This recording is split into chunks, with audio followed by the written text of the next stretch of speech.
আসসালামু আলাইকুম। আপনারা সবাই কেমন আছেন? আশা করি ভালো আছেন। আমিও ভালো আছি। আজকে আপনাদের সঙ্গে শেয়ার করব ছোলা চানা রেসিপি। আমি কীভাবে ছোলা চানা রেসিপি বানিয়েছি সেটাই শেয়ার করছি। তার জন্য পুরো ভিডিও স্কিপ না করে দেখবেন, আশা করি ভালো লাগবে। এইভাবে একবার ছোলা চানা একবার খেলে কিন্তু বারবার খেতে ইচ্ছা করবে, এতটাই মজা আর টেস্টি হয়। তার জন্য দেখুন এখানে ছোলা আমি সারা রাত ভিজিয়ে রেখেছিলাম। ভালো করে ভিজিয়ে নেওয়ার পরে ধুয়ে নিয়েছি। ধোয়ার পরে এবারে সিদ্ধ করতে দেবো। তার জন্য আমি কড়াই ঢেলে দিচ্ছি। দেখুন তাতে পরিমাণ মতন পানি দিয়ে দিচ্ছি। পানি দিয়ে শুধু লবণ একটুখানি দিয়ে সেদ্ধ করে নেব। এখানে আর কিছু মশলা দেব না, শুধু লবণ দিয়েছি। ভালো করে নাড়াচাড়া করে ঢাকনা দিয়ে দেবো। সেদ্ধ হয়ে গেছে দেখুন। সেদ্ধ হয়ে যাওয়ার পরে পানিটা কিন্তু ভালো করে শুকিয়ে নিতে হবে। হাত দিয়ে টিপে দেখছি আমি সেদ্ধ হয়েছে কি না। সেদ্ধ কিন্তু হয়ে গেছে। এটা আমি নামিয়ে নেব। এই পানিটা পুরোটাই শুকিয়ে নিতে হবে। তারপর একটা কড়া চাপিয়েছি।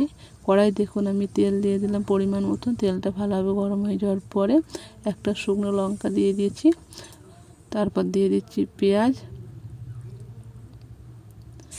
পেঁয়াজটা আমি এখানে অর্ধেক দিয়েছি, মানে কিছুটা দিয়েছি। এখানে আমি মিডিয়াম সাইজের দুটো পেঁয়াজ নিয়েছি, তার অর্ধেক এখানে ব্যবহার করেছি। পেঁয়াজটাকে ভালো করে ভেজে নেওয়ার পরে এবার এখানে দিয়েছি কাঁচা লঙ্কা। এখানে কাঁচা লঙ্কা আমি বেশি করে নেওয়ার পর অর্ধেকটাই দিয়েছি, সব অর্ধেক অর্ধেকই এখন ব্যবহার করছি।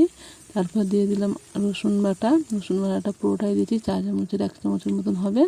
টমেটো কুচির অর্ধেক দিয়েছি। আমি এখানে দুটো টমেটো কুচি নিয়েছি, তার অর্ধেক আমি এখানে দিয়েছি, অর্ধেক রেখে দিয়েছি। সব মোটামুটি পেঁয়াজ, টমেটো, কাঁচা লঙ্কা অর্ধেক অর্ধেক দিতে হবে। আর ভালো করে টমেটোটাকে নাড়াচাড়া করতে করতে এইভাবে এরকম কষে নিতে হবে পুরো নরম হয়ে যাওয়ার পর। তারপর এখানে মশলা দিয়ে দিতে হবে, সামান্য লঙ্কা গুঁড়ো, হলুদ গুঁড়ো সামান্য। মশলাটাকে ভালো করে দেবো। আর নরম, এখানে কিছু পানি দেওয়া যাবে না। ভালো করে আবারও কষিয়ে নেবো। এইবার অনবরত নাড়াচাড়া করতে করতে একবারে যে টমেটো থেকে তেল ছেড়ে আসছে। আর টমেটোটা খুন্তির সাহায্যে চেপে চেপে পুরো একদম পেঁয়াজের সঙ্গে মিশিয়ে নিতে হবে।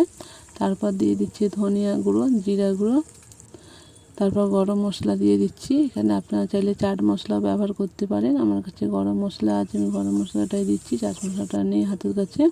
ভালো করে আবারও নাড়াচাড়া করে একটু ভেজে নেব মশলাটাকে। এভাবে ভেজে নিতে হবে 2 মিনিটের মতন। দেখুন আমার কিন্তু ভাজা হয়ে গেছে। এবার দিয়ে দিচ্ছি সেদ্ধ করে রাখা ছোলাটা দিয়ে আবারও ভালো করে নাড়াচাড়া করে মিশিয়ে দেবো মশলার সঙ্গে।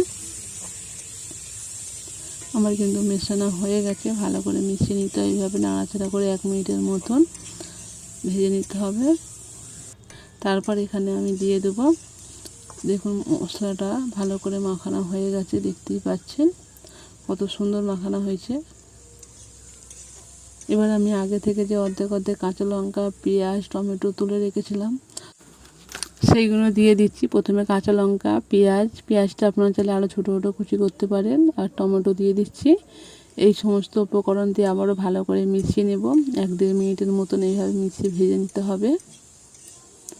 এইভাবে একবার ছোলা ভুনা খেয়ে দেখবেন, এতটাই টেস্ট আর মজা হয় কি বলবো। বারবার খেতে ইচ্ছা করবে কিন্তু এই ছোলা চানা রেসিপি। আমি একটা জায়গায় দেখুন পরিবেশন করেছি। আপনারা এখানে উপর দিয়ে শসা কুচিও দিতে পারেন। যদি ভিডিওটা ভালো লেগে থাকে পাশে থাকবেন। আমি এখানে ভিডিওটা শেষ করছি। সবাই ভালো থাকবেন, সুস্থ থাকবেন। আমার কাছে কিন্তু রেসিপিটা খুবই ভালো লেগেছে আর দারুণ খেতে হয়েছে।